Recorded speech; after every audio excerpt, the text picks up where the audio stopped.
saw that, I went into this individual's profile. And if I'm not mistaken, this individual is even involved in Tabligh Jamaat. Are you ready to reach your ultimate potential? Are you looking for long-lasting relationships and ultimate financial freedom? It's time to join the Muslim Alpha program, the ultimate guide to masculinity based on the Quran and Sunnah. Sign up today. Use code Ali25 for a 25% discount. So there is this new phenomena happening by individuals who are going to the Kaaba, some of them who identify as being queer from the LGBTQ community, some of them who have feminine, very strong feminine looking features, and they are going to the Kaaba and doing videos. We're going to be talking about if what they're doing is halal, haram, and we're going to go to the issue of hermaphrodites. I think that's what they're called, forgive me, hermaphrodites, yeah? Who are individuals who are born with both male and female genitalia, and what is the ruling in Islam pertaining to these individuals.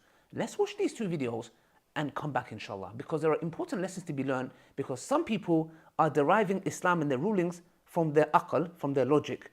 We don't follow your opinion or your logic, we follow Islam. Let's go.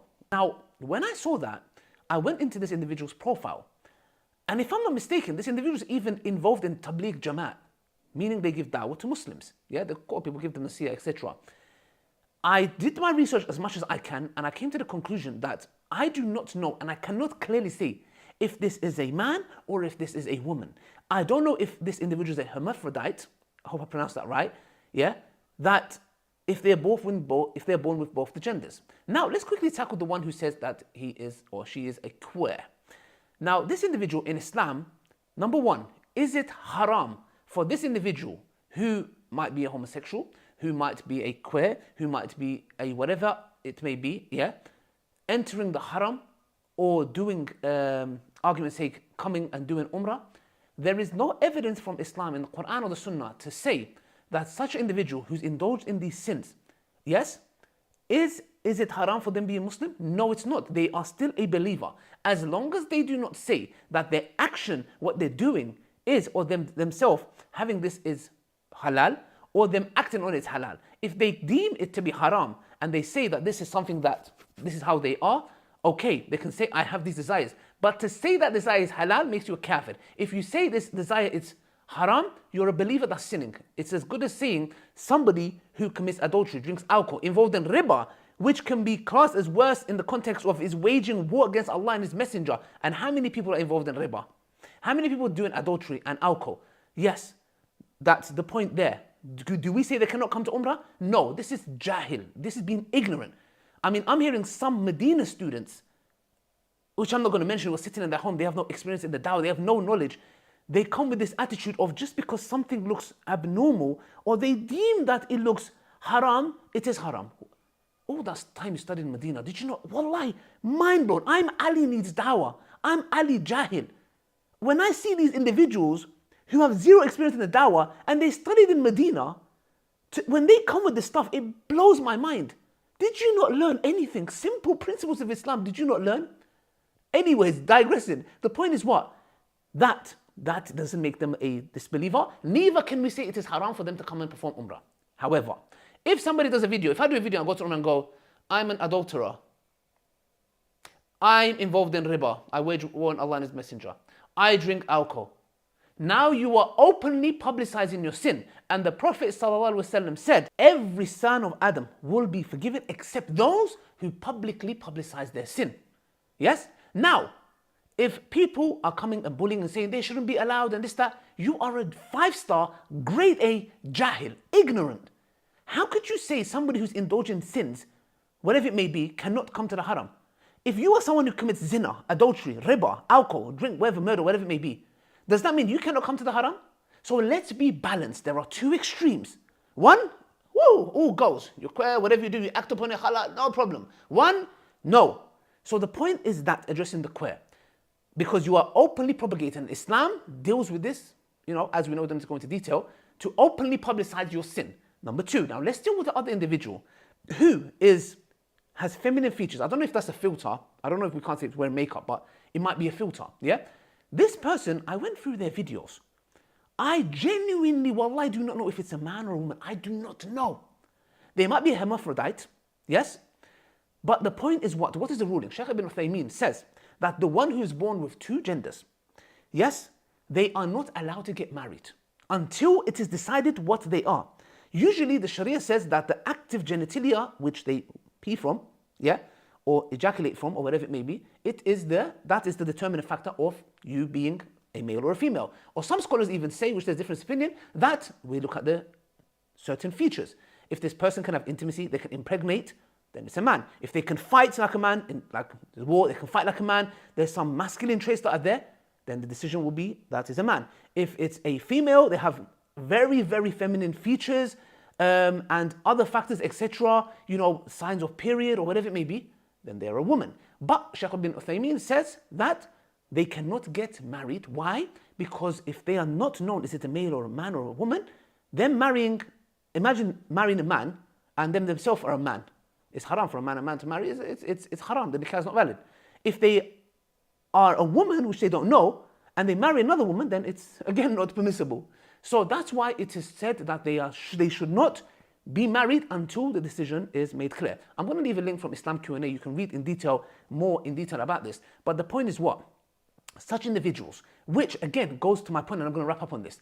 We think just because something looks wrong, it must be haram. Just because we have a way of looking at Islam and we believe our Islam is the only Islam, yeah, like these jahils, like these so-called Medina student jahils, people are telling me, unbelievable, that we think, for example, I'll find an example of the Bitter Truth Show. Some people will come in and saying, this is free mixing. What? Wallah, it's unbelievable. These are coming from people who student knowledges.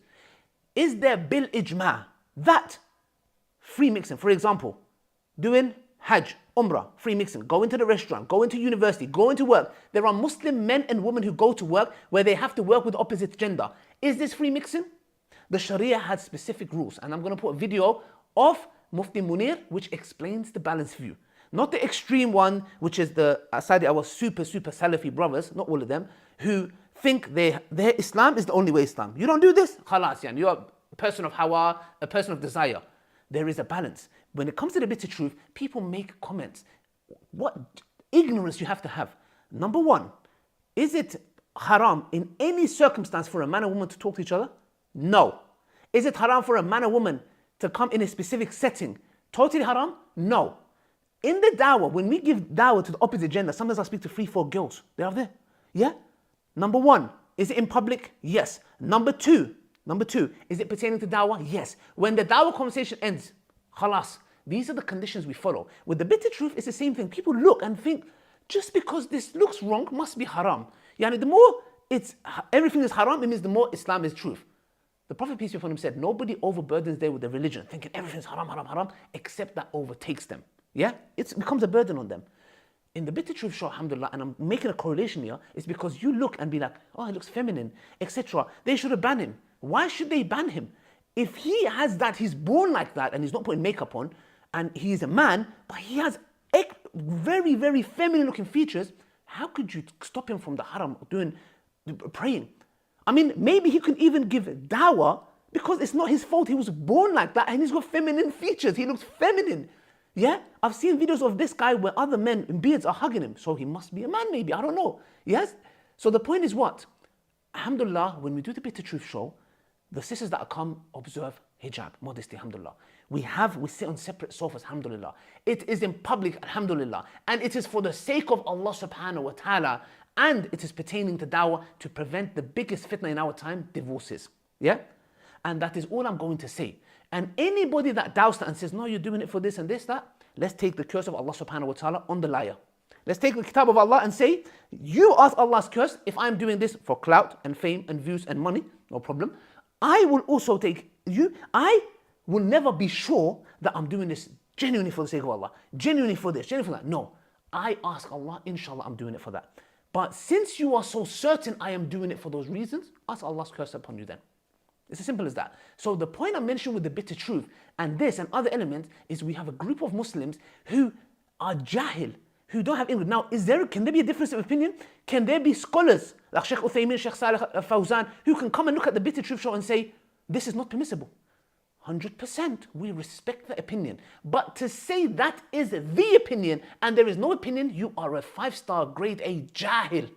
Jahil to say that one scholar's opinion, because some scholars deem one an innovator. Another scholar says, no, he's not innovator. Which one do you take in that instance? There are rulings to that which go into detail. But the point I'm saying in a nutshell is the following, guys.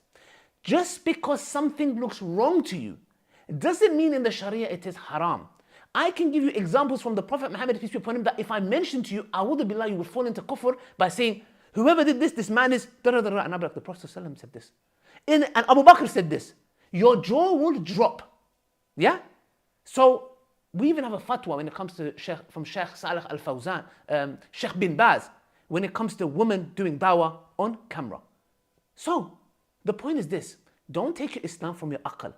Take it from the naql, which is the Quran and the Sunnah. Don't think this looks weird. Oh, this Ali Dawah goes and does videos in this way. I think it looks haram, it must be haram. Oh, this looks weird. That guy going doing umrah, he looks feminine. It looks haram, it must be haram. Fear Allah. Because when you're saying it's haram, you're saying something that Allah subhanahu wa ta'ala hasn't said. That's all I'm going to say, brothers and sisters. May Allah subhanahu wa ta'ala bless you, inshallah. And may Allah make us among those who are on the balanced path, inshallah. Please watch the video from Mufti Munir when it comes to pertaining to free mixing. And inshallah, the matter is clear with the Islam Q&A link when it comes to such individuals. And yeah, that's it. May Allah bless you guys. Assalamu alaikum wa rahmatullahi wa barakatuh. Take care.